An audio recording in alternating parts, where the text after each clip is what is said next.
ಶಾಹ್ ಜಹನ್ ಮೊಘಲ್ ಸಾಮ್ರಾಜ್ಯದ ಅತ್ಯಂತ ಪ್ರಸಿದ್ಧ ಹಾಗೂ ಶಕ್ತಿಶಾಲಿ ಚಕ್ರವರ್ತಿಗಳಲ್ಲಿ ಒಬ್ಬರಾಗಿದ್ದರು. ಅವರ ಮೂಲ ಹೆಸರು ಖುರ್ರಂ ಮಿರ್ಜಾ. ಅವರು ಕ್ರಿ. ಶ. 1592 ಜನವರಿ 5 ರಂದು ಲಾಹೋರ್ನಲ್ಲಿ ಜನಿಸಿದರು. ಅವರ ತಂದೆ ಜಹಾಂಗೀರ್ ಮತ್ತು ತಾಯಿ ಜಗತ್ ಗೋಸೈನ್ ಹಿಂದೂ ರಾಜಕುಮಾರ್ತಿ. ಬಾಲ್ಯದಿಂದಲೇ ಅವರು ಧೈರ್ಯಶಾಲಿ, ಬುದ್ಧಿವಂತ ಮತ್ತು ಆಡಳಿತದಲ್ಲಿ ಆಸಕ್ತಿ ಹೊಂದಿದ್ದರು. ಶಹಾಜಹಾನ್ ಅವರು 1628 ರಲ್ಲಿ ತಮ್ಮ ತಂದೆ ಜಹಾಂಗೀರ್ ಅವರ ಮರಣದ ನಂತರ ಮೊಘಲ್ ಸಾಮ್ರಾಜ್ಯದ ಸಿಂಹಾಸನಾರೂಢರಾದರು. ಅವರ ಆಡಳಿತ 30 ವರ್ಷಗಳ ಕಾಲ 1628 ರಿಂದ 1658 ನಡೆಯಿತು.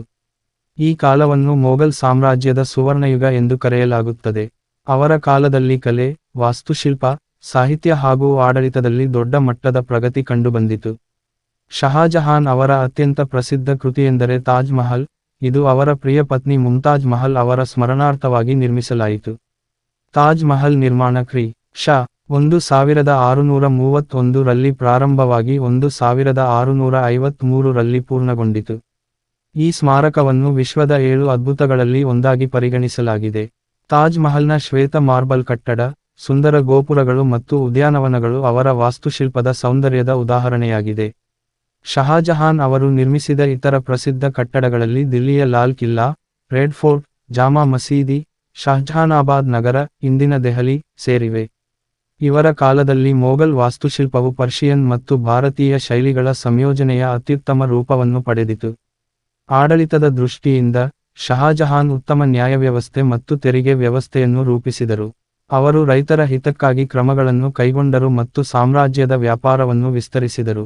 ಅವರ ಕಾಲದಲ್ಲಿ ಮೊಘಲ್ ಸಾಮ್ರಾಜ್ಯವು ಅತ್ಯಂತ ಶ್ರೀಮಂತ ಮತ್ತು ಶಕ್ತಿಶಾಲಿಯಾಗಿತ್ತು. ಆದರೆ ಅವರ ಜೀವನದ ಕೊನೆಯ ದಿನಗಳು ದುಃಖಕರವಾಗಿದ್ದವು. ಅವರ ಮಗ ಔರಂಗಜೇಬ್ ಅಧಿಕಾರದಿಗಾಗಿ ಬಂಡೆತ್ತಿ ಅವರನ್ನು ಕ್ರಿ. ಶ. 1658 ರಲ್ಲಿ ಬಂಧಿಸಿ ಆಗ್ರಾ ಕೋಟೆಯೊಳಗೆ ಇರಿಸಿದನು. ಶಹಾಜಹಾನ್ ಅಲ್ಲಿ 1666 ರಲ್ಲಿ ನಿಧನರಾದರು. ಅವರ ಸಮಾಧಿ ಮುಮ್ತಾಜ್ ಮಹಲ್ ಅವರ ಪಕ್ಕದಲ್ಲೇ ತಾಜ್ ಮಹಲ್ನಲ್ಲಿ ಇದೆ.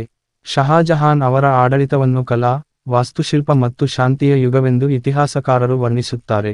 ಅವರ ಕಾಲದ ಕೃತಿಗಳು ಇಂದಿಗೂ ಭಾರತದ ಸಾಂಸ್ಕೃತಿಕ ಗರ್ವವಾಗಿ ಉಳಿದಿವೆ. ಸಾರಾಂಶ: ಶಹಾಜಹಾನ್ ಮೊಘಲ್ ಸಾಮ್ರಾಜ್ಯದ ಅತ್ಯಂತ ಕಲೆಪ್ರಿಯ, ನ್ಯಾಯಪ್ರಿಯ ಮತ್ತು ವಾಸ್ತುಶಿಲ್ಪದ ಪರಮಾಭಿಮಾನಿ ಚಕ್ರವರ್ತಿಯಾಗಿದ್ದರು. ಅವರ ಸ್ಮಾರಕಗಳು ಇಂದಿಗೂ ಭಾರತ ದೇಶದ ಇತಿಹಾಸದಲ್ಲಿ ಅಕ್ಷರಶಃ ಚಿನ್ನದ ಅಕ್ಷರಗಳಲ್ಲಿ ಲಿಖಿತವಾಗಿವೆ.